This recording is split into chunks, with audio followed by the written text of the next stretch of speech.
Alright, we got Titan versus Sephiroth, round one to be a hero. Here is Titan, he's gonna jump, which is what you want. You want to parry him though, retaliate. Then you want to be sure to get away from him when he stands up quickly like that. Do some regular attacks with Zanshin, you want to break the Aegis.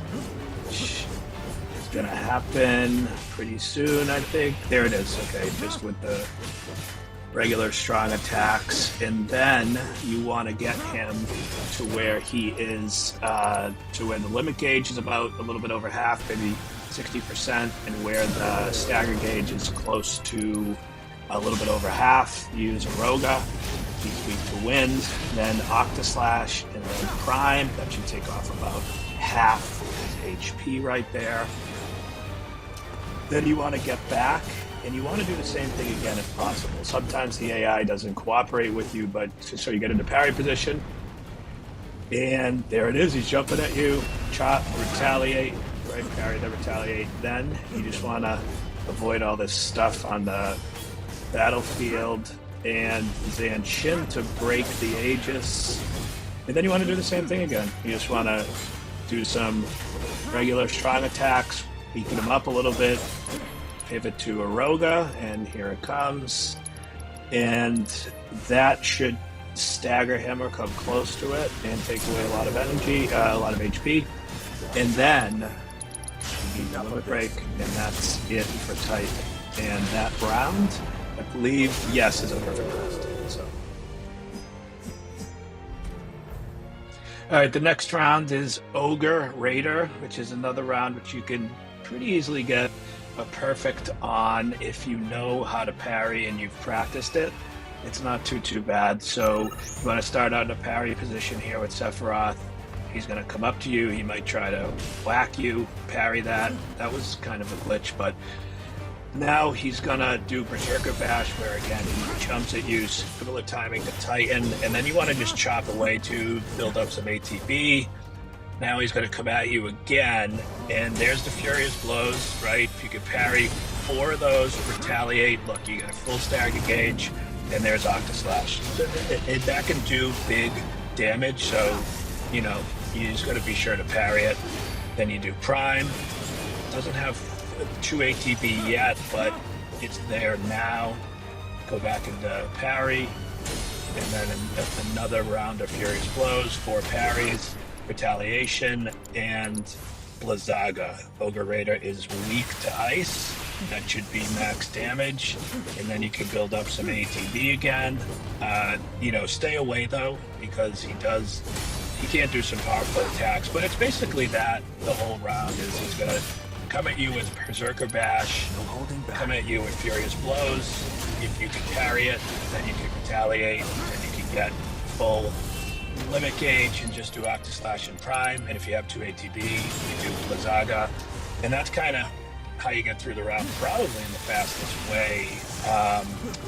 And you might be able to pressure him too, depending on how the round goes. But yeah, I think we're going to pressure him here. And there's Berserker Bash, parried, retaliation. He did get staggered there. Doesn't have much HP left, but you can finish him off. And that is another perfect round, so no damage.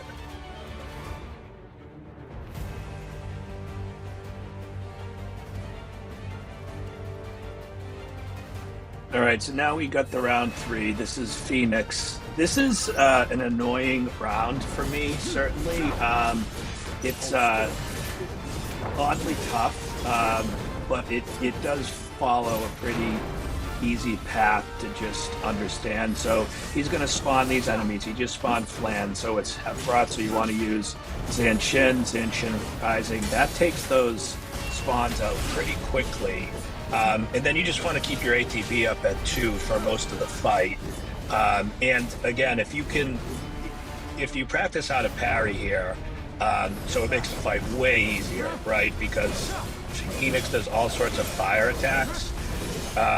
And if you can't parry them, they do pretty big damage, and they're not incredibly easy to avoid. That's one where he just comes at you, and of course, if you parry, you do the retaliation, so you build the limit gauge, and you can see that's already built up pretty well now. And so he spawns 3 enemies. And like I said, with Zanshin, they're all pretty easy to take out.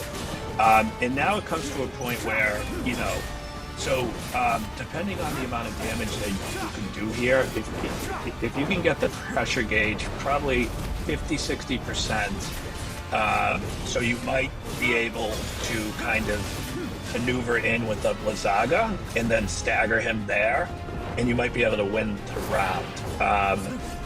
But if not, so what is going to happen here is he's going to do these, crimson attacks, which basically turns the ground to fire, and then, yeah. See, I do a Blizzaga here, but for some reason, like sometimes Phoenix just like Blizzaga doesn't do anything, and so at this point I'm just attacking him, and there's going to be another round of spawns, and this is where the round gets pretty annoying because he spawns these flying enemies, and then he's doing all these fire attacks, and he's taking damage from multiple sources, and it's just kind of annoying. These enemies, these spawns aren't too hard, but it's to fight the enemies off and do the parrying, which is not easy. And then as well, sometimes there's some flames and things that these attacks that Phoenix does, it just kind of leaves it coming at you. So, you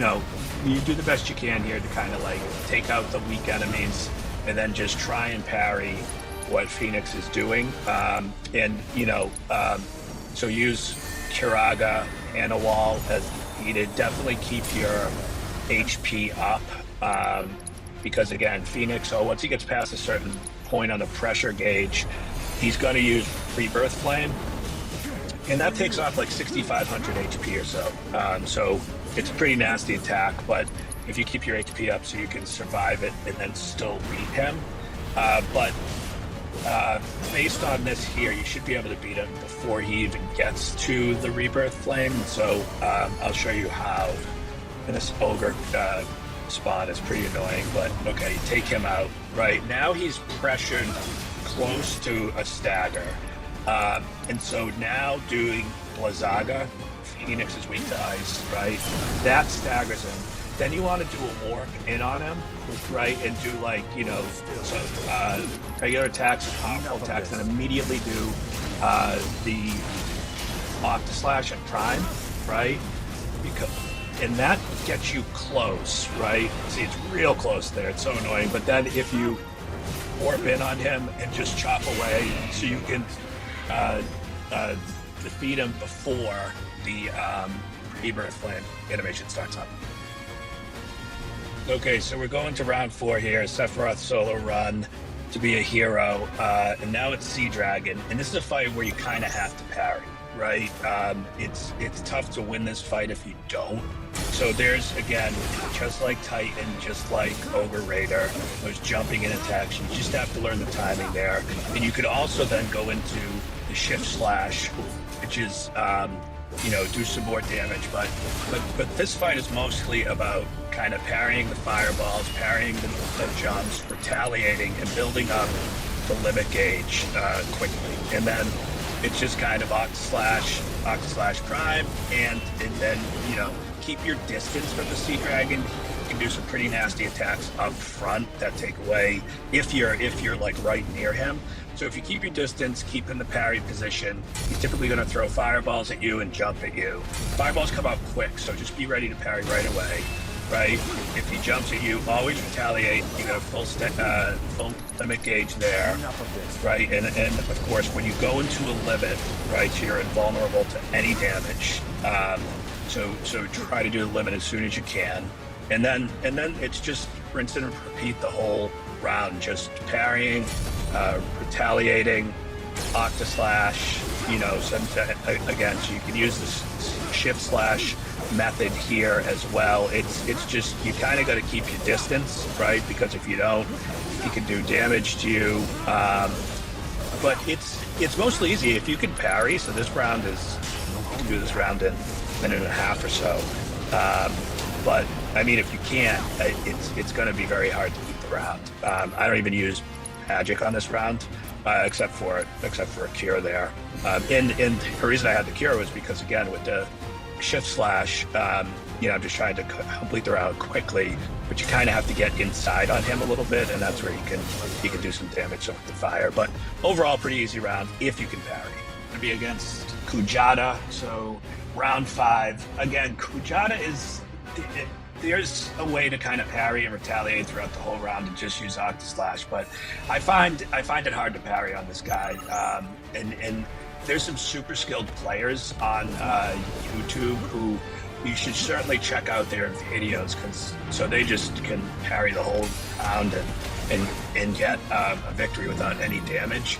I just have not been able to practice the parrying enough. So basically what I do is I parry a few things, retaliate, but mostly I use shift slash and magic on this round.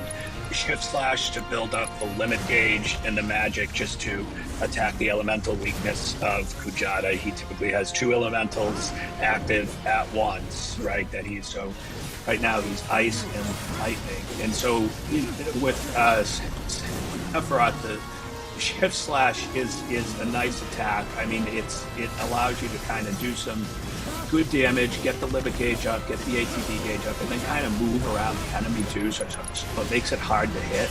And when the limit gauge is full, so you definitely want to go ahead and boost that there, but you also want to throw in the elemental attacks too, right? Or otherwise, Kujata can do Try Disaster, and that's, again, another big attack with a ton of damage. So, you want to avoid that at all costs, right? And so the way you avoid that is to really, each time he's an elemental, so you want to at least destroy one of the elementals, right? So that takes 2 level 3 spells, and or if you stagger him, then that counts as well.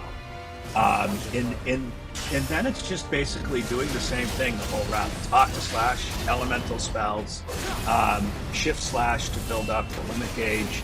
Shift slash also builds up the ATB, and just if you take some damage, you can certainly use the cure spells, Curaga,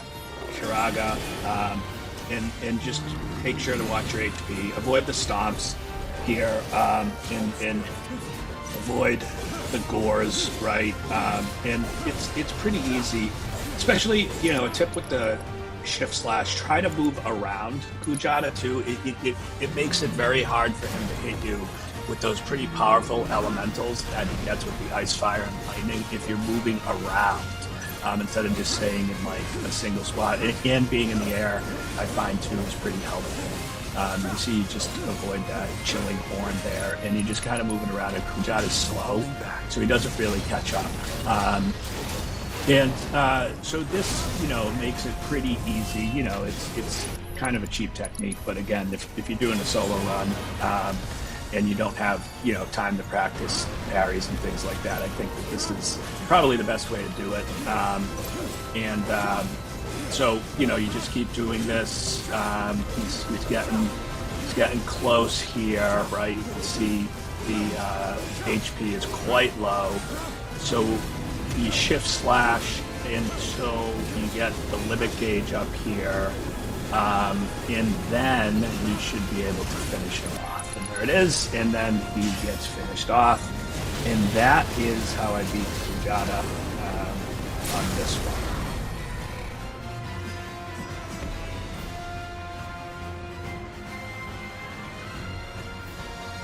All right, the next fight here is round 6, Jabberwock.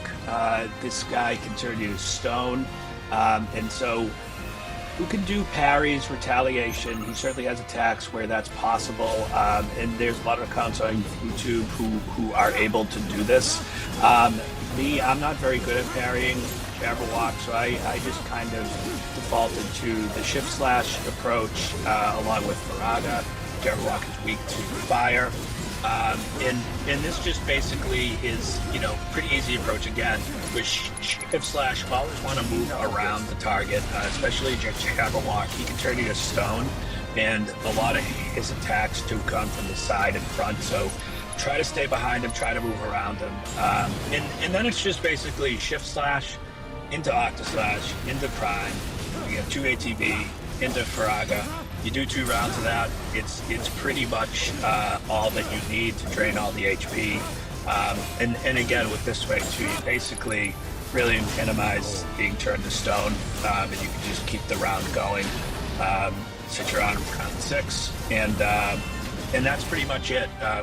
Like I said, there's some other more sophisticated ways to do this, but this is what I defaulted to, and it works pretty reliably every time.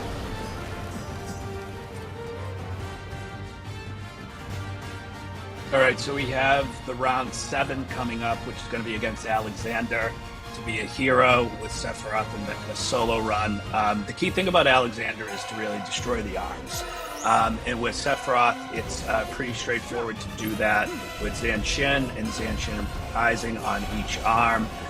There's opportunities to retaliate against some of Alexander's attacks. So the tracking beam is one, get in a parry position and just chop away there. And then you can retaliate. I mean, he shot out one of those electronic things on the ground, so it's tougher there. You can also retaliate against the earth tremor, but basically you want to get close to the arms, chop away, and then do Zanshin. It costs you 1 ATB to do Zanshin Rising, and that does pretty decent damage to each arm. I don't even use magic here, even though so Alexander's very weak to thunder magic, but it's you know, once you destroy the arms, then it becomes about raising the limit gauge enough to do Octaslash and to stagger, right? So there's an Octaslash. He's close to being staggered here, and about to put him in the stagger.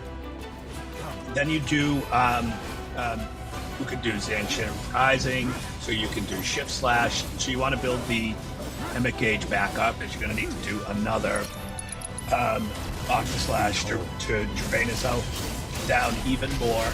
And once that is in, now he will interrupt you with this regeneration of the arms. There's no avoiding that, it's just a timing thing. So, but the attack should still finish in terms of the limit, in terms of prime, it finishes.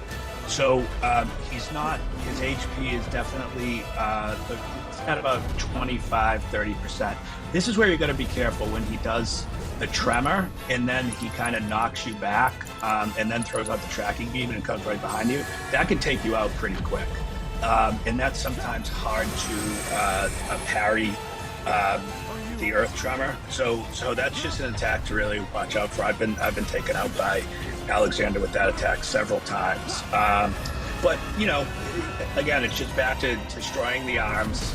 You know, you can pretty much ignore almost everything else on the battlefield, and then just getting the limit gauge back up, and doing another Octaslash. He'll teleport around. You want to avoid the ground laser, as that can do big damage. But staying in the air, I think is helpful as well. And there's another round of the tracking beam.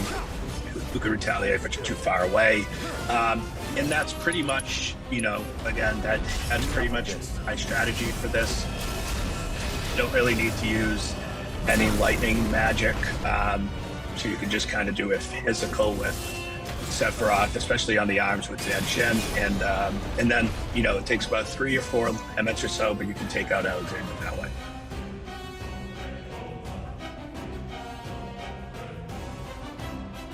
All right, coming up here, round 8 against King Zu. This is a pretty easy fight, in my opinion. So you want to warp in on him very close, and then with King Zu, the key thing is you just got to destroy the wings. In Swan Song, you could use Zanshin to do this. The auto-targeting can sometimes be problematic.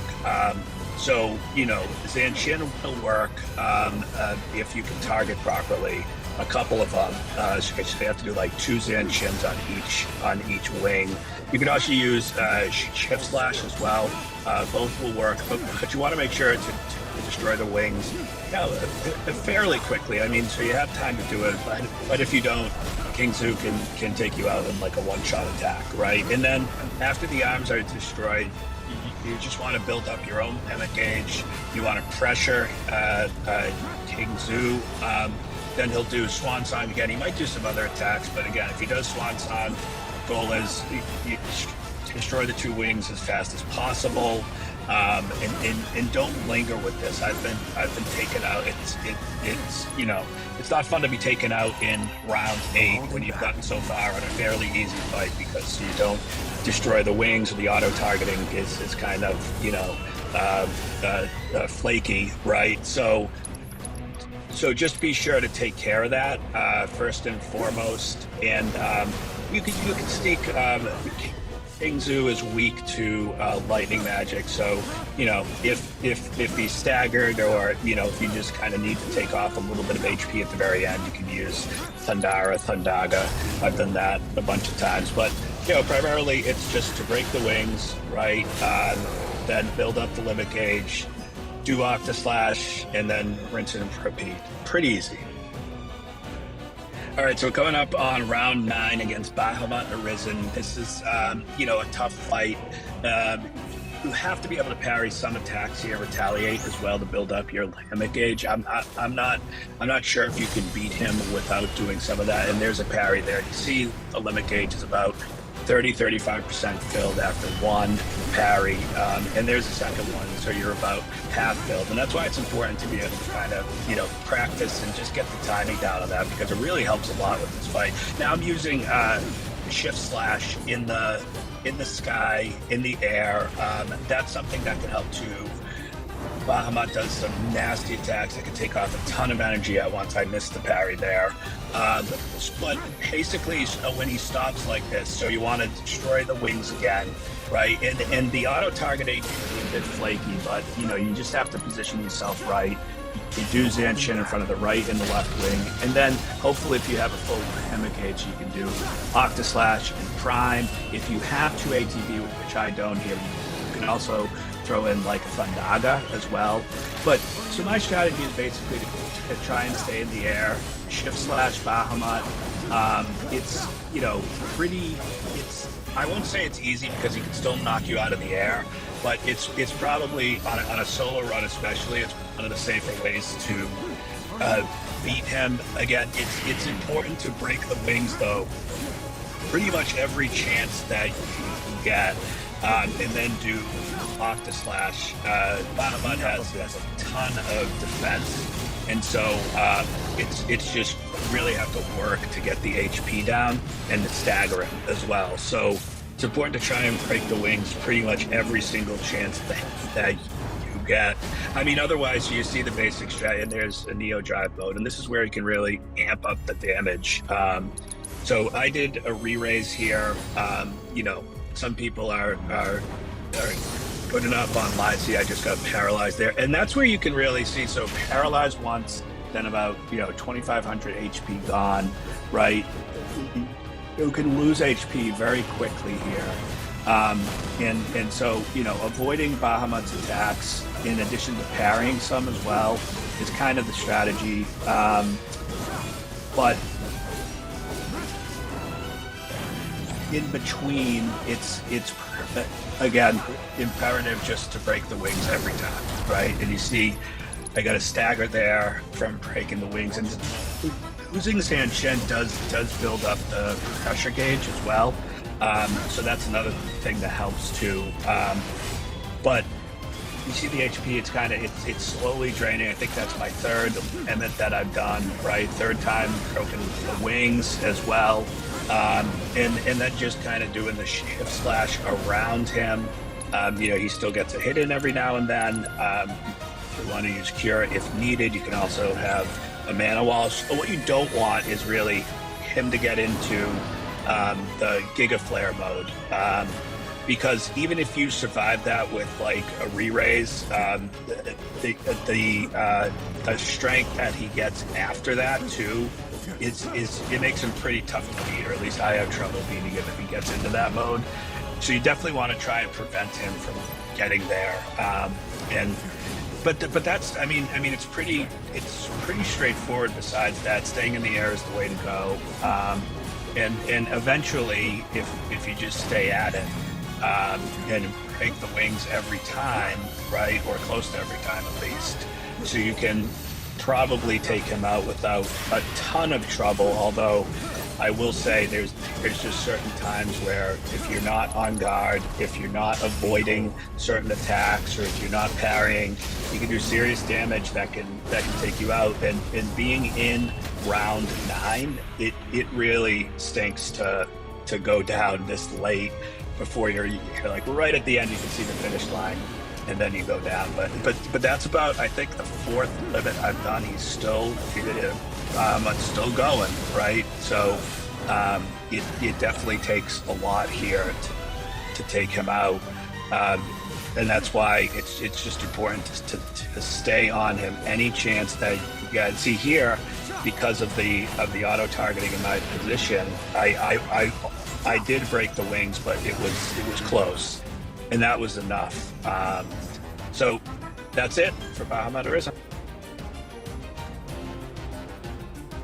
All right, the final round is upcoming, 10 of 10, the Sephiroth solo run, and now it's time for Odin. And Odin's very dangerous. He has insanely high attacks, huge defense, and just with Sephiroth alone, it's still a challenge. So I'm using primarily physical attacks here, and I parried the first move, but there's a lot of moves from Odin that I'm just not good with the timing on parrying. Again, I think there's a lot of guys on YouTube who are just super skilled and just know every little nuance of timing for all the moves that some of these super bosses do. And so definitely check those videos out.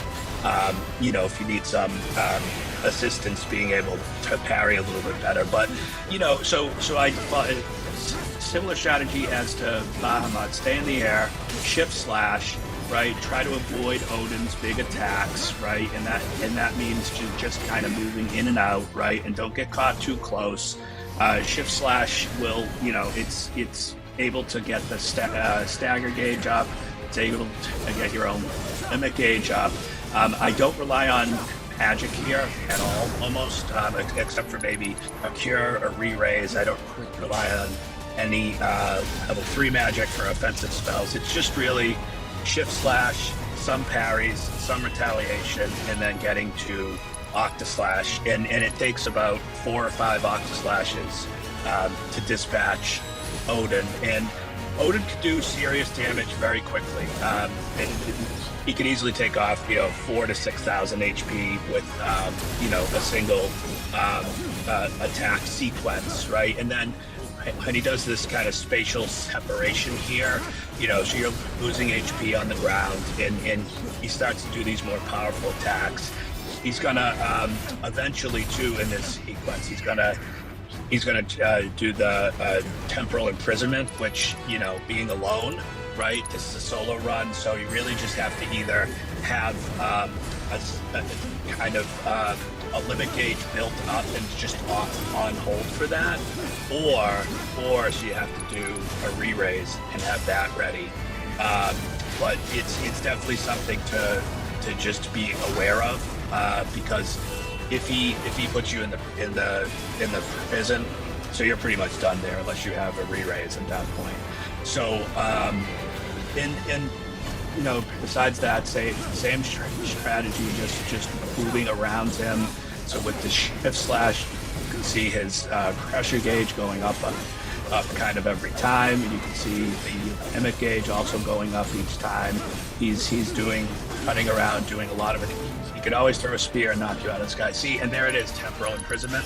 So, and there's the, as soon as you see temporal imprisonment, right, basically be sure to do a limit, right, because that will interrupt it, and then so the limit will hit.